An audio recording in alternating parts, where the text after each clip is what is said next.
نحمده ونصلي على رسوله الكريم فاعوذ بالله من الشیطان الرجیم بسم اللہ الرحمن الرحیم. سامعات السلام علیکم ورحمۃ اللہ وبرکاتہ. آج کے ہمارے درس کا عنوان ہے نظر ماننا. نظر کا کیا معنی ہے؟ نون ذال را نظر. لغت میں اس کا معنی ہے لازم کرنے کو کہتے ہیں. نظر کرنا یعنی کسی چیز کو لازم کر لینا. شرع میں کیا معنی ہے نظر کا؟ شرع میں اس کا یہ معنی ہے کہ مکلف کا یعنی جو نظر مانتا ہے اس کا اپنے نفس پر، مکلف کا اپنے نفس پر نظر مانے گئے کے لیے، یعنی کسی کے لیے نظر مان رہے ہیں تو اس کو نظر مانے گئے کے لیے تعظیم بجا لاتے ہوئے ایسی اطاعت کو لازم کر لینا جو اصل میں اس پر لازم نہیں تھی. شرع میں کیا معنی ہے؟ مکلف کا اپنے نفس پر نظر مانے گئے کے لیے تعظیم بجا لاتے ہوئے ایسی اطاعت کو لازم کر لینا جو اصل میں اس پر لازم نہیں تھی. یعنی کوئی چیز لازم نہیں تھی اس پر اور اس نے اپنے اوپر ایسی اطاعت کو لازم کر لیا. کس کے لیے؟ جس کے لیے نظر مانی جا رہی، یعنی نظر مانے گئے کے لیے تعظیم کے ساتھ اس کی اطاعت کو لازم کر لینا جو اس پر لازم نہیں تھی اصل میں. تو یہ شرع میں اس کا معنی ہے. اگر آپ لکھیں گی، کئی بہنیں ہماری نوٹس بنا رہی ہیں اس پر، تو نوٹس میں کیا لکھیں گی؟ شرع میں نظر کا معنی شریعت میں کیا ہے، اصطلاحی معنی کیا ہے اس کا؟ مکلف کا اپنے نفس پر نظر مانے گئے کے لیے تعظیم بجا لاتے ہوئے ایسی اطاعت کو لازم کر لینا جو اصل میں اس پر لازم نہیں تھی. یہ شرع میں اس کا معنی ہے نظر کا. نظر ماننا بہنوں ایک عبادت ہے. نظر ماننا اللہ کی عبادت کا کام ہے.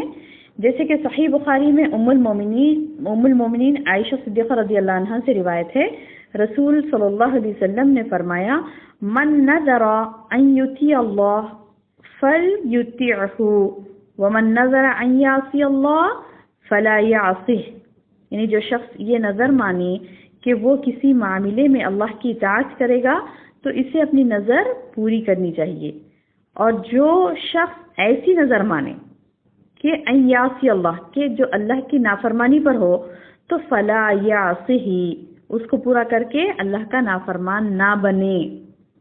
یہ حدیث ہے. کون سی حدیث ہے؟ صحیح بخاری میں حدیث آئی ہے. ام المومنین حضرت عائشہ رضی اللہ عنہ فرماتی ہیں، روایت کرتی ہیں کہ رسول اکرم صلی اللہ علیہ وسلم نے کیا فرمایا؟ من نذر ان یطیع اللہ فلیطیعہ.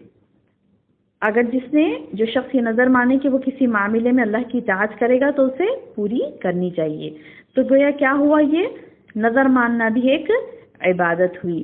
جان لیجئے کہ نظر ماننا اللہ تعالیٰ کے لیے عبادت کا کام ہے. یہ کام اللہ کے علاوہ کسی اور کے لیے بھی نہیں کیا جا سکتا.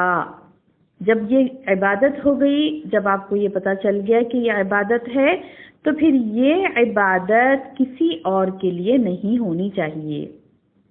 یعنی نظر اور کسی کے لیے نہیں ہونی چاہیے. یعنی جو غیر اللہ کے لیے نظر مانتا ہے وہ کیا ہے؟ شرک اکبر کا ارتکاب کر رہا ہے. شرک اکبر کا وہ ارتکاب کر رہا ہے جو غیر اللہ کے لیے نظر مانتا ہے.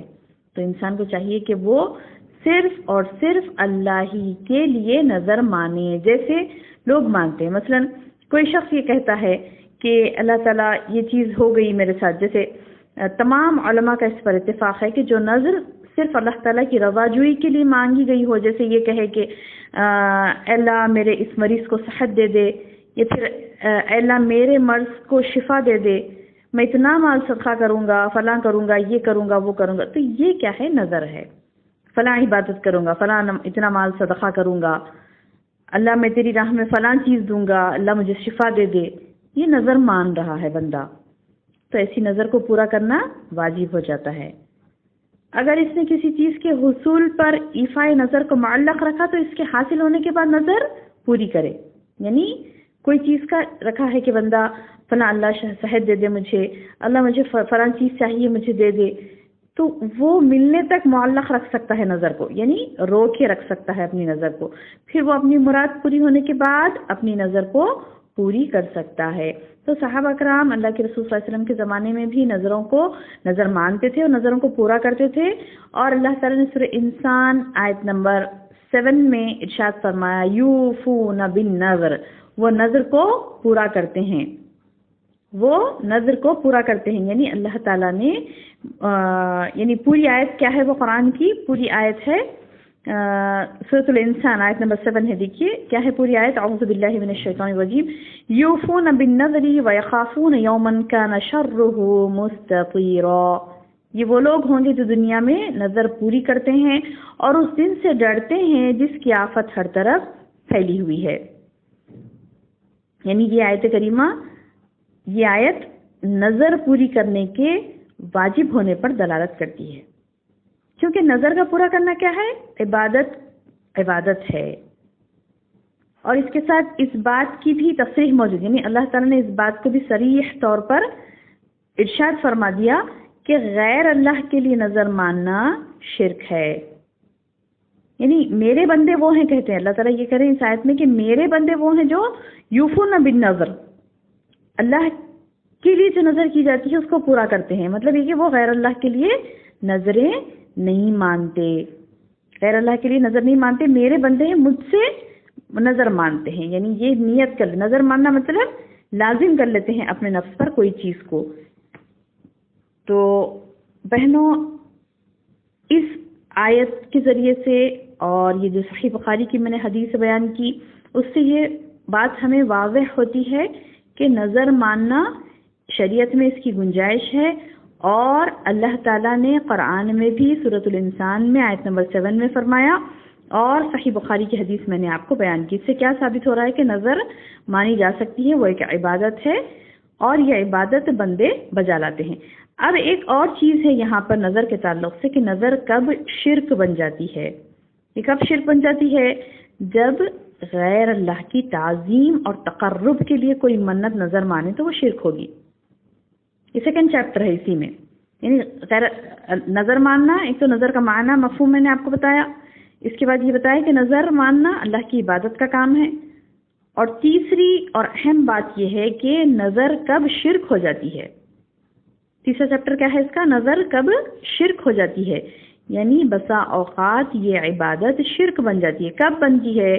مثلا مثال نمبر 1 لکھیے، مثلا کوئی شخص یوں کہے کہ اگر اللہ تعالیٰ نے میرے مریض کو شفا دے دی تو میں فلاں ولی کے خبر پر اتنے بکرے چڑھاؤں گا، یا اتنا مال وہاں میں پیش کروں گا، چادر چڑھاؤں گا۔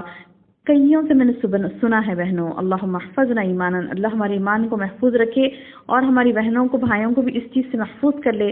کئی لوگوں کو میں نے سنا ہے کہ فلاں کی شفا ہو جائے گی تو انشاءاللہ وہ فلاں جگہ جا کر چادر چڑھائیں گے، تو نعوذ باللہ یہ شرکیہ نظر ہے۔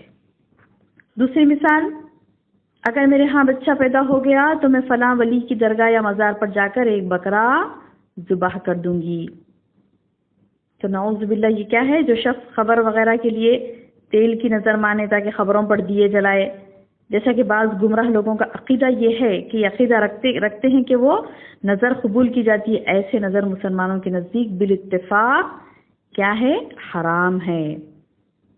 یعنی اگر آپ مسلمان ہیں، واقعتاً قرآن و حدیث کو ماننے والے ہیں، تو پھر یہ بات آپ کو جاننی ہی چاہیے اور اپنی بہنوں کو، معصوم بہنیں جو اس شرک میں مبتلا ہیں، ان کو سمجھانا ہے کہ جیسے یہی صورتحال اس مال کی ہوگی جو صاحب خبر یا مجاورین کو خوش کرنے کے لیے بطور نظر بھی مانا گیا ہو۔ یہ بھی ہوتا ہے معاشرے میں، ہماری معصوم بہنیں کیا کرتی ہیں، ایسے لوگ جو خبروں کے مجاور بن بیٹھے ہیں، خبروں کی تجارت کر رہے ہیں، ان کو خوش کرنے کے لیے نظر و نیاز ان کے پاس چڑھاتی ہیں، اور وہ برابر اس خبروں کی تجارت کو لیے بیٹھے ہیں۔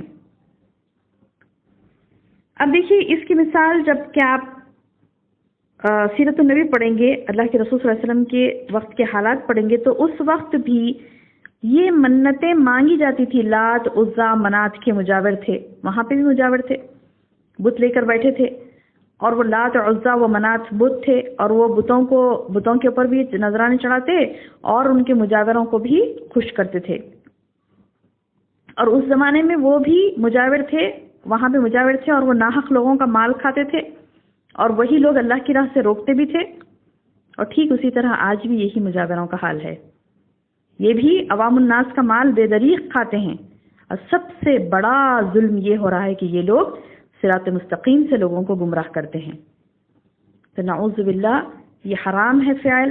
اس کے اوپر غور کریں کہ یہ شرک سے ہم اپنے بہنوں کو بچائیں اور اللہ تعالیٰ کے لیے نظروں کو پوری کریں اور اس شرک کے افعال سے بچیں. جیسا کہ میں نے آپ کو بتایا شرک کہاں کہاں ہوتا ہے. کسی کے ہاں بچہ پیدا ہوتا تو وہ فلاں کہتے ہیں کہ فلاں میں نظر پوری کروں گا، فلاں جا کر فلاں ولی کی درگاہ پر یا پھر فلاں کے مزار پر جا کر یہ کروں گا. اور ایک بات، تیسری بات یہ بھی نوٹ کریے کہ یہ یوں کہے کہ فلاں ولی کے لیے یا فلاں جن کے لیے میں اتنی منت دوں گا یا اتنے جانور ان کے نام پر ذبح کروں گا، ایسی نظر مان رہے ہیں. یا پھر بتوں کے نام پر نظر مان رہے ہیں، یا سورج چاند کے نام پر نظر مان رہے ہیں.